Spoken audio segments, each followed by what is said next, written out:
ಕರ್ಣ, ನಿನ್ನ ಸಂಕಲ್ಪ ಅಸಾಧ್ಯವಾಗುವಂತೆ ಮಾಡ್ತೇನೆ ಎಂಬ ಹುಚ್ಚು ಹುಮ್ಮಸ್ಸಿನ ವೀರೋದ್ಗಾರವೇನು ಕರ್ಣನಲ್ಲಿ?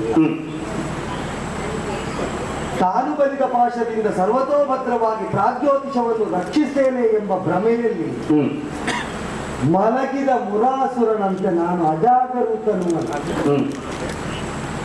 ಎಷ್ಟು ಎಚ್ಚರದಲ್ಲಿದ್ದರೂ ಕಡಿಯುವುದಕ್ಕೆ ಹೊರಟವನು ನೀನಾದರೆ ಒಂದು ಪಾಶವು ಉಳಿಯುವುದಿಲ್ಲ ಅಂತ ಗೊತ್ತುಂಟು.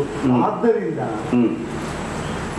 ನೀನು ವಾದ್ಯಾಲದಲ್ಲಿ ನನ್ನನ್ನು ಸುತ್ತಿ ಸುಳಿದು ಸೆಳೆಯುವುದಕ್ಕೆ ಹೊರಟ್ರೆ ನನ್ನ ಪ್ರಯತ್ನವೇ ಇಲ್ಲದ ನಿನಗೆ ಬೇಕಾದ ನೆಲೆಗೆ ನಾನು ಬಂದು ಸೇರ್ತೇನೆ ಅಂತ ನನಗೆ ಗೊತ್ತುಂಟು.